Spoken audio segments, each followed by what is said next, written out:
Welcome once again to Root Access. I'm Ryan Ritchie.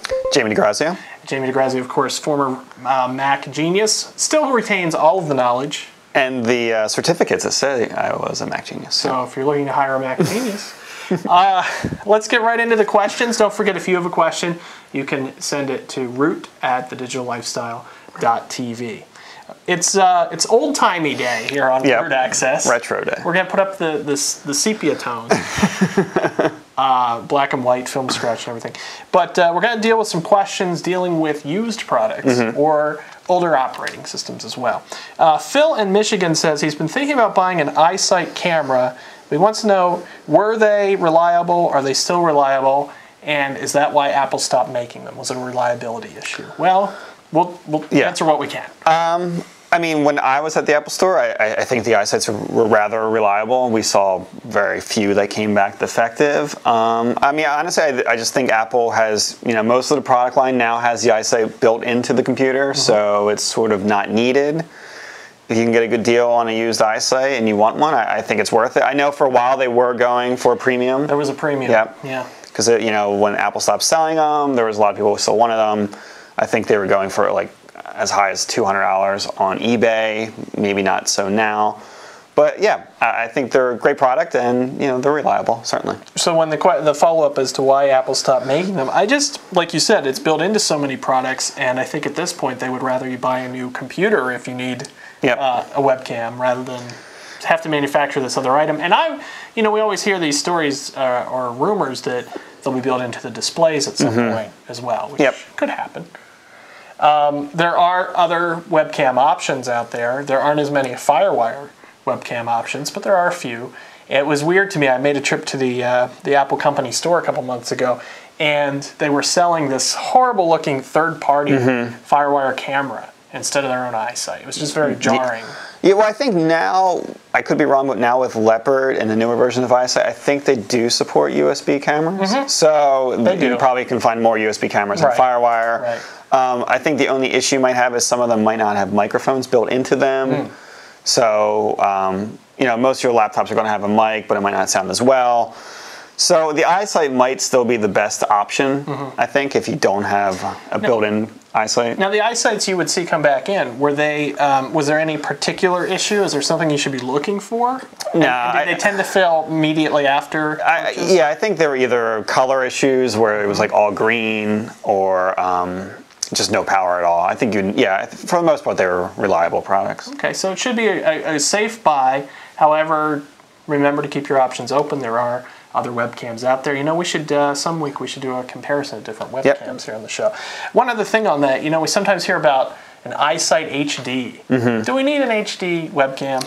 I don't think so. I mean, I think we're kind of a few years away until we're broadcasting video with that quality. Bandwidth needs to improve. Sure. Yeah, I think it's kind of silly. I know I don't look any better in HD, so.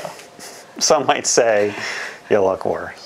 It's a nice little soft filter to be in regular standard resolution. Okay, moving on. Got a question from Kim in upstate New York. She says, I have a G4 1 gigahertz eMac with 512 of RAM. What's it worth? Should I hang on to it? Should I try to sell it?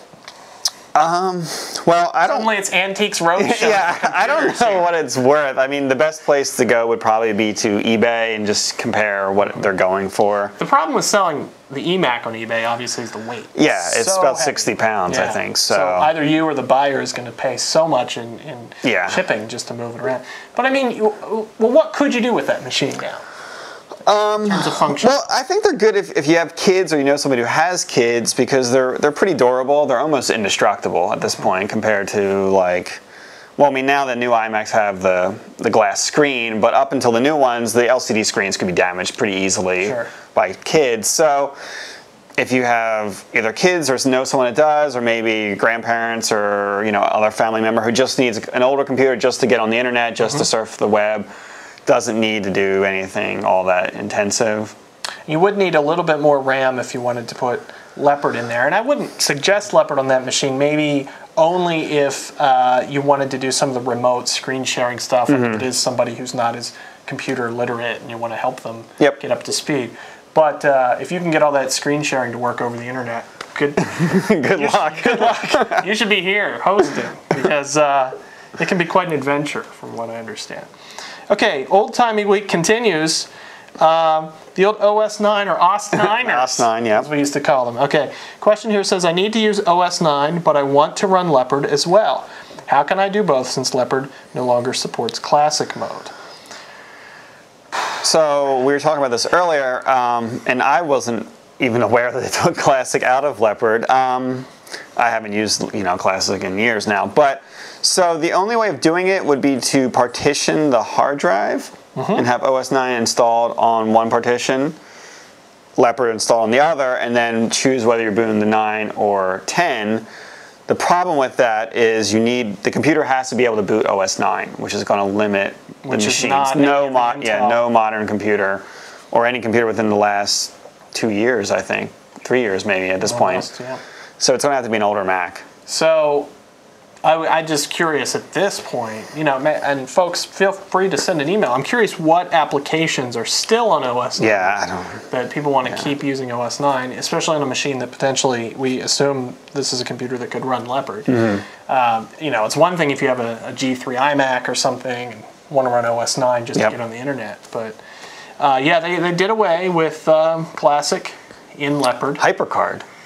What if they want to run HyperCard? If you want to run HyperCard, you're going to need OS 9 or older. 7.5. PageMaker. I think. No, come on. I don't think there was a 10 version of PageMaker. Aldus PageMaker, the first PageMaker. There you go. CyberDog. Stop. I hope you enjoyed this trip down memory lane. Quick Take camera, perhaps. The Apple Quick Take.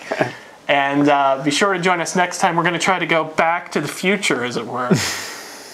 But thanks for joining us again. If you have any questions about old equipment or new equipment, send it in to root@thedigital.lifestyle.tv. We'll see you next time.